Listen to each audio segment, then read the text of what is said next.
नमस्कार ମୁଁ ଜ୍ୟୋତିଷ ପ୍ରଶାନ୍ତ ଆପଣଙ୍କୁ ଆଜି ଟାରୋ କାର୍ଡ଼ ଭିଡ଼ିଓକୁ ସ୍ୱାଗତ କରୁଛି।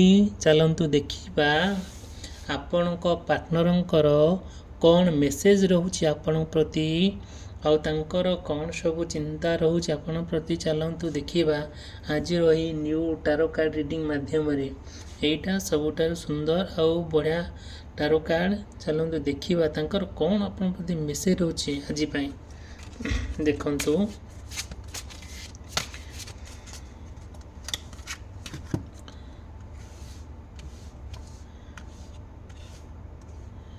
ଆଉ ଆପଣ ଭୁଲିବେ ନାହିଁ ଏହି ଭିଡ଼ିଓକୁ ଲାଇକ୍ ଆଉ ସବସ୍କ୍ରାଇବ୍ କରିବା ପାଇଁ।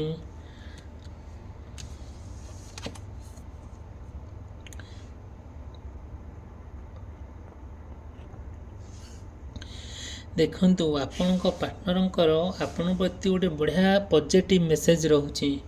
କ'ଣ ରହୁଛି ନା move in a new direction. ଯଦିଓ ଆପଣ କୌଣସି ଭୁଲ ବାଟରେ ଯାଉଛନ୍ତି କି କୌଣସି ଭୁଲ କାମ କରୁଛନ୍ତି, ସିଏ ନା ଆପଣଙ୍କୁ ଏକ ନୂଆ ଦିଗ ବତାଉଛନ୍ତି, ନୂଆ ଡିରେକ୍ସନ୍ ଦେଉଛନ୍ତି। ସେ ମେସେଜ ଦେଉଛନ୍ତି କି ଆପଣ ଭୁଲ କାମ କରନ୍ତୁ ନାହିଁ କି କୌଣସି ଭୁଲ ବାଟରେ ଯାଆନ୍ତୁ ନାହିଁ। ଆଉ ଯଦିଓ ବି ଯିବେ ସେ ଭୁଲ ବାଟରେ, ତା'ର ପରିଣାମ କ'ଣ ହେବ, ଆପଣ ପାର୍ଟନର ଆପଣଙ୍କୁ ଗୋଟେ ଭଲ ସଜେସନ୍ ଦେଉଛନ୍ତି, ଗୋଟେ ପଜିଟିଭ୍ ସଜେସନ୍ ଦେଉଛନ୍ତି। ଆପଣ ନିଶ୍ଚିନ୍ତ ଆପଣ ପାର୍ଟନରଙ୍କର କଥା ରକ୍ଷା କରନ୍ତୁ। କାହିଁକି ନା ଯଦିଓ ଆପଣଙ୍କ ଭୁଲ ବାଟରେ ଗଲେ ଅସଫଳ ନିଶ୍ଚିନ୍ତ ହେବେ, ନିଶ୍ଚିନ୍ତ ପ୍ରୋବ୍ଲେମରେ ପଡ଼ିବେ, ଏହା ମଧ୍ୟ ସତ୍ୟତା। ଚାଲନ୍ତୁ ଦେଖିବା ନେକ୍ସଟ କାର୍ଡ଼ରେ ଆମର ସବୁ କ'ଣ ଆସୁଛି।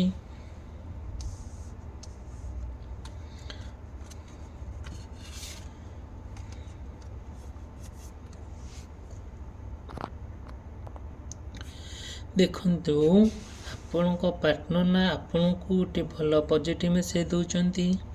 ଦେଖନ୍ତୁ ଯଦିଓ ସେ ଆପଣ କୌଣସି ଏକ ଖରାପ ଅଭ୍ୟାସରେ ପଡ଼ିଛନ୍ତି କି କୌଣସି ଖରାପ ସଙ୍ଗତ ଧରିଛନ୍ତି, ସେ ଚାହୁଁଛନ୍ତି ଆପଣଙ୍କୁ ତାଙ୍କ ସେଇ ଖରାପ ଚରିତ୍ର ଲୋକଙ୍କ ଠାରୁ ଦୂରେଇ ଆସିବା ପାଇଁ, ଖରାପ ବ୍ୟକ୍ତି ବିଶେଷମାନଙ୍କ ଠାରୁ ଦୂରେଇ ଆସିବା ପାଇଁ। ତାଙ୍କର ଚିନ୍ତା ବହୁତ ସୁଦୃଢ଼ ଆପଣଙ୍କ ପ୍ରତି, ବହୁତ ଭଲ ପାଇବା ରହିଛି, ଯେଉଁଟାକି ସେ ଚାହୁଁଛନ୍ତି ଆପଣ ଏକ ଭଗବାନଙ୍କର ନିକଟବର୍ତ୍ତୀ ହୁଅନ୍ତୁ। ଯାହା ବିପଦ ଆସିଲେ ନା କାହିଁକି ସେ ସଜେଷ୍ଟ କରୁଛନ୍ତି, ମେସେଜ କରୁଛନ୍ତି କି ଆପଣଙ୍କୁ ସେ ଓପିନିଅନ୍ ଦେଉଛନ୍ତି ଭଗବାନଙ୍କର ଶରଣ ନିଅନ୍ତୁ, ଆପଣ ଧ୍ୟାନ କରନ୍ତୁ ଆଉ ଆପଣ ଭଗବାନଙ୍କୁ ପ୍ରାର୍ଥନା କରନ୍ତୁ। ଦେଖନ୍ତୁ ନିଶ୍ଚିନ୍ତ ଯାହା ବିପଦ ଥିବ ତାହା ଟଳିଯିବ, ଯାହା ଦୂରେଇ ଯିବ, ଆଉ ଏଥିରେ ତିଳେ ମାତ୍ର ସନ୍ଦେହ ନାହିଁ। ସେ ନା ଆପଣଙ୍କ ପ୍ରତି ଯାହା ବି ଭଲ ମେସେଜ ଦେଉଛନ୍ତି, ଭଲ ପଜିଟିଭ୍ ମେସେଜ ଦେଉଛନ୍ତି। ଚାଲନ୍ତୁ ଦେଖିବା ନେକ୍ସଟ କାର୍ଡ଼ରେ ଆମକୁ ଭଗବାନ କ'ଣ ମେସେଜ ଦେଉଛନ୍ତି। ଦେଖନ୍ତୁ ଆପଣଙ୍କ ପ୍ରତି ତାଙ୍କର ବହୁତ ଭଲ ୱିଶ୍ ରହୁଛି, ବହୁତ ଭଲ ପାଇବା ରହୁଛି। ତାଙ୍କର ଯେଉଁ ଅନକଣ୍ଡିସନାଲ ଲଭ୍, ପ୍ରେମର ସତ୍ୟକୁ ସେ ପ୍ରକାଶ କରୁଛନ୍ତି। ଆଉ ସେ ଚାହୁଁଛନ୍ତି ତାଙ୍କର ପ୍ରେମ ଏତେ ନିବିଡ଼ ପ୍ରେମ ଆଉ ଏତେ ନିବିଡ଼ତା, ଯେଉଁଟାକି ବହୁତ ବଡ଼ ଦିଗକୁ ସେ ଚେଞ୍ଜ କରୁଛନ୍ତି, ଆପଣ ବହୁତ ଉପରକୁ ନେଇଯାଉଛନ୍ତି। ଆପଣଙ୍କୁ ଆପଣଙ୍କ କଥା ସେ ଦିନ ରାତି ଭାବୁଛନ୍ତି, ଆଉ ପ୍ରତ୍ୟେକ ମୁହୂର୍ତ୍ତ ଆପଣଙ୍କ କଥା ସେ ମନେ ପକାଉଛନ୍ତି। ଆଉ ତାଙ୍କର ସେ ମନେ ଆଉ ଭାବନାଟାକୁ ଆପଣ ସହିପାରୁନାହାନ୍ତି, ଯେଉଁଟାକି ଆପଣଙ୍କର ଆନ୍ତରିକତା ଇଚ୍ଛା ଯେ ଆପଣ ତାଙ୍କ ସହିତ ଭେଟିବେ, କଥା ହେବେ, ଭଲ ପାଇବାଟା ସେୟାର କରିବେ। ଏଇସବୁ ଜିନିଷ ନା ଆପଣଙ୍କୁ ବହୁତ ପରିମାର୍ଜିତ କରିଦେଉଛି। ଆପଣଙ୍କ ପ୍ରେମ ତାଙ୍କୁ ଅଥୟ କରିଦେଉଛି, ତାଙ୍କର ଭାବ, ଚିନ୍ତାଧାରା, ଭଲ ପାଇବା ଆଉ ଏସବୁ ଜିନିଷ ନା ଆପଣଙ୍କୁ ବହୁତ ନିବିଡ଼ କରି ନେଉଛି। ଆଉ ସେ ଚାହୁଁଛନ୍ତି କି ଆପଣଙ୍କ ଠାରୁ କ'ଣ କରିବା ପାଇଁ କିଛିଟା ଭଲ ଜିନିଷ ଆଶା କରୁଛନ୍ତି। ଆଉ ଯେମିତି ତାଙ୍କର ଯେଉଁ ଭଲ ପାଇବାଟା କେମିତି ପୁରା ଫୁଲଫିଲ୍ ହେଉ, ତାଙ୍କର ଯାହା ଅସୁବିଧା ହେଉଛି ଦୂରୀଭୂତ ହେଇକି ଆପଣ ଜୀବନସାଥୀ ହୁଅନ୍ତୁ, ଏସବୁ ଜିନିଷ ସିଏ ବହୁତ ଭାବୁଛନ୍ତି ଆପଣଙ୍କ କଥା। ନିଶ୍ଚିନ୍ତ ତାଙ୍କ ଭାବନାଟା ସେ ପ୍ରକାଶ ବି ମଧ୍ୟ କରୁଛନ୍ତି। ଚାଲନ୍ତୁ ଦେଖିବା ନେକ୍ସଟ କାର୍ଡ଼ରେ ଆମକୁ ଭଗବାନ କ'ଣ ମେସେଜ ଦେଉଛନ୍ତି ଆପଣ ପାର୍ଟନରଙ୍କର।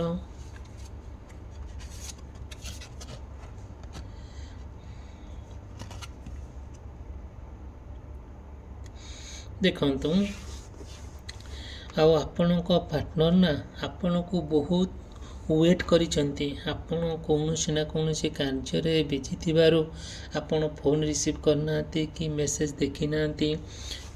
ସିଏ ନା ତାଙ୍କ ପାଖରେ ବହୁତ ବଡ଼ ବଡ଼ ଇନଫର୍ମେସନ୍ ଆଉ ବହୁତ ତଥ୍ୟ ଆସି ପହଞ୍ଚି ଯାଇଛି। ପରିବାରରୁ ହଉ, ସାଙ୍ଗସାଥିରେ ହଉ କି ଅନ୍ୟ କେଉଁଠୁ ହଉ, ଆପଣଙ୍କ ବିଷୟରେ ସେ ଆପଣଙ୍କୁ ୱେଟ୍ କରି ବସିଛନ୍ତି। ଆଉ କେମିତି ଆପଣ ଫ୍ରି ହେଲେ, କଥା ହେଲେ ସିଏ ଆପଣଙ୍କୁ ବହୁତ କଥା ସେୟାର କରିବେ, ଇନଫର୍ମେସନ୍ ଦେବେ। ଆଉ ତାଙ୍କ ବାପା କ'ଣ କହିଲେ, ତାଙ୍କ ମାମା କ'ଣ କହିଲେ, ତାଙ୍କ ଭାଇ ଭଉଣୀ କ'ଣ କହିଲେ, ଆଉ କ'ଣ ଅସୁବିଧା ହେଇଛି, ଏସବୁ ଜିନିଷ ନା ସେ ଅପେକ୍ଷା କରି ବସିଛନ୍ତି। ଆପଣ କେତେବେଳେ ଫ୍ରି ହେବେ ସେ ଆପଣଙ୍କ ସହିତ କଥା ହେବେ। ଆପଣ ନିଶ୍ଚିନ୍ତ ଦେଖନ୍ତୁ, ଏହା ସେ ନା ଯାହା ବି କଲେ, ପାଠ ପଢ଼ୁଥିଲେ ବସିକି ଆପଣଙ୍କ କଥା ଭାବୁଥିବେ, କାମ କରୁଥିଲେ ଆପଣଙ୍କ କଥା ଭାବୁଥିବେ, ଯେକୌଣସି ଜାଗାକୁ ଯାଇଥିବେ, ବନ୍ଧୁବାନ୍ଧବ ଘରୁ ଯାଇଥିଲେ ବି ଆପଣଙ୍କ କଥା ଭାବୁଥିବେ। ଏଇସବୁ ଜିନିଷ ନା ବହୁତ ଭଲ ଜିନିଷ, ଯେଉଁଟାକି ସେ ଅନେଇ ବସିଛନ୍ତି, ଅପେକ୍ଷା କରି ବସିଛନ୍ତି ଆପଣଙ୍କୁ କିଛି ନୂଆ ନୂଆ ଇନଫର୍ମେସନ୍ ପହଞ୍ଚିବା ପାଇଁ। ଆଦିରେ ତିଳେ ମାତ୍ର ସନ୍ଦେହ ନାହିଁ, ସିଏ ଆପଣଙ୍କୁ ବହୁତ ନିବିଡ଼ ସହକାରେ ଭଲ ପାଉଛନ୍ତି। ତାଙ୍କର ଭଲ ପାଇବା ନା ବହୁତ ଉଚ୍ଚ କୋଟିର ମଧ୍ୟ। ଚାଲନ୍ତୁ ଦେଖିବା ନେକ୍ସଟ କାର୍ଡ଼ରେ ଆମକୁ ଭଗବାନ କ'ଣ ମେସେଜ ଦେଉଛନ୍ତି। ଆଉ ଏଇ ଭିଡ଼ିଓକୁ ଲାଇକ୍ କରିବେ, ସବସ୍କ୍ରାଇବ୍ କରିବେ ଭୁଲିବେ ନାହିଁ। ଆପଣଙ୍କର ପାର୍ଟନରଙ୍କର କ'ଣ ଆଜି ଫିଲିଙ୍ଗସ୍ ରହୁଛି ଟିକେ ଦେଖନ୍ତୁ। ଆପଣଙ୍କର ପାର୍ଟନର ଆପଣଙ୍କ ପ୍ରତି କ'ଣ ସବୁ ରହୁଛି ନା, ବି ଓପେନ୍ ଟୁ ହିଲିଂ ଇନଫର୍ମେସନ୍। ଯାହା ନା ସିଏ କୌଣସି ସ୍ୱାସ୍ଥ୍ୟକୁ ନେଇକି ହଉ, ଆପଣଙ୍କ କ୍ୟାରିୟରକୁ ନେଇକି ହଉ, କିମ୍ବା ଆପଣଙ୍କ ଜୀବନକୁ, ଆପଣ ଜୀବନର ଚଲାପଥକୁ ନେଇକି ହଉ, ଯାହା ବି ତାଙ୍କର ଇନଫର୍ମେସନ୍ ଅଛି ସିଏ କ'ଣ କରିବେ, ଆଜି ତାଙ୍କର ଯାହା ସିକ୍ରେଟ୍ ଅଛି ସେ ଆପଣଙ୍କ ପାଖରେ ନିଶ୍ଚୟ ଓପେନ୍ କରିବେ, ଖୋଲିକି କହିବେ ସବୁ କଥା। ତାଙ୍କର ପ୍ରତ୍ୟେକ ମୁହୂର୍ତ୍ତ, ତାଙ୍କର ପ୍ରତ୍ୟେକ ସମୟର କେମିତି ସଦୁପଯୋଗ କଲେ, କ'ଣ କଲେ, କୁଆଡ଼େ ଯାଇଥିଲେ, ଆଉ କେମିତି ସମୟଟା ବିତେଲେ, ସେ ମଧ୍ୟ ସମ୍ପୂର୍ଣ୍ଣ ଭାବରେ ଆପଣଙ୍କୁ ଆଜି କହିବେ। ସିଏ ଏକ ନିଷ୍ଠା ସହକାରେ ପ୍ରକାରେ କହିବେ, ଟିକେ ଅଭିମାନ କରିକି କହିବେ, ଆଉ ଖୁସିରେ ବି କହିବେ। ଆଉ ସିଏ ପୁରା ଧୀର ସ୍ଥିର ହେଇକି କହିବେ, ଏକୁଟିଆରେ କହିବେ, କୌଣସି ଲୋକଙ୍କ ସହ ମେଳରେ ଥାଇକି କହିବେ ନାହିଁ। ଆଉ ଖୋଜି ବୁଲିବେ କେମିତି ଆପଣଙ୍କ ସହିତ ସେ ସମୟ ବିତେଇବା ପାଇଁ, ଆଉ କିଛି ନୂଆ ଇନଫର୍ମେସନ୍ ତଥ୍ୟ ଦେବା ପାଇଁ। ଆଉ ସିଏ ନା ଆପଣଙ୍କ ଯଦି ସ୍ୱାସ୍ଥ୍ୟ ଖରାପ ଥିବ, ସିଏ କ'ଣ କରିବେ, ଆପଣଙ୍କ ସ୍ୱାସ୍ଥ୍ୟ ପ୍ରତି ବୁଝିବେ।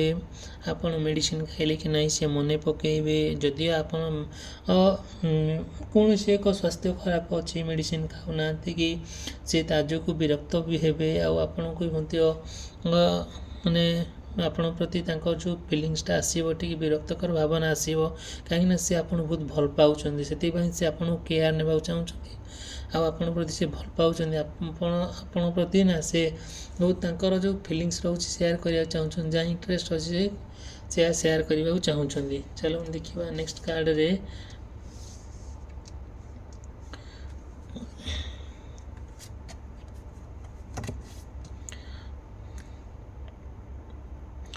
ଦେଖନ୍ତୁ, ଆଉ ସିଏ ନା ଆପଣଙ୍କର ପାର୍ଟନର ନା ଆପଣଙ୍କ ପାଇଁ ବହୁତ ବଡ଼ ରିସ୍କ ନେବେ। ଆପଣଙ୍କୁ କିଏ କ'ଣ କହିଲେ ସିଏ ଅପୋଜ କରିବେ, ଆଉ ଆପଣଙ୍କ ପାଇଁ ସେ ବହୁତ ବଡ଼ ଷ୍ଟାଣ୍ଡ ନେବେ। ଆପଣ ବେଳେ ବି ଝଗଡ଼ା କରିବେ। ଆପଣ ପାଇଁ ବେଳ ପଡ଼ିଲେ ଲୋକଙ୍କ ସାଙ୍ଗରେ ଅପ୍ରିୟ ବି ମଧ୍ୟ ହେବେ, ସେ ଛାଡ଼ିବେ ନାହିଁ। ଯେହେତୁ ଆପଣଙ୍କୁ ସିଏ ପୁରା ଭଲ ପାଉଛନ୍ତି, ସେ ନା ଆପଣଙ୍କୁ ଛାଡ଼ିକି ଯିବା ପାଇଁ ତାଙ୍କର ଇଣ୍ଟରେଷ୍ଟ ନାହିଁ। ଆପଣଙ୍କ ବିଷୟରେ ଯିଏ କହିଲେ ତାଙ୍କର ଟିକେ ରାଗ ହେଇଯିବ, ସେ ଛାଡ଼ିବେ ନାହିଁ, ଆପଣଙ୍କ ପାଇଁ ବହୁତ ବଡ଼ ଷ୍ଟାଣ୍ଡ ନେବେ। ଦେଖନ୍ତୁ, ଯେତେବେଳେ ଭଲ ଲାଇଫ୍ ପାର୍ଟନରଟି ମିଳିଯାଏ, ସେତେବେଳେ ମଣିଷ ବହୁତ ସୁଖରେ ରହେ, ବହୁତ ଭଲରେ ଥାଏ। ତାଙ୍କର ଚିନ୍ତାଧାରା ବହୁତ ଭଲ ଉଚ୍ଚକୋଟୀର ହେଇଥାଏ ଆପଣଙ୍କ ପ୍ରତି। ଆଉ ଦେଖିବା ଏଇ ଭିଡ଼ିଓକୁ ଲାଇକ୍ କରି ସବସ୍କ୍ରାଇବ୍ କରିବେ ଭୁଲିବେ ନାହିଁ। ଆଉ ଦେଖାଯିବ ନେକ୍ସଟ ଭିଡ଼ିଓରେ। ଥ୍ୟାଙ୍କ ୟୁ, ଧନ୍ୟବାଦ।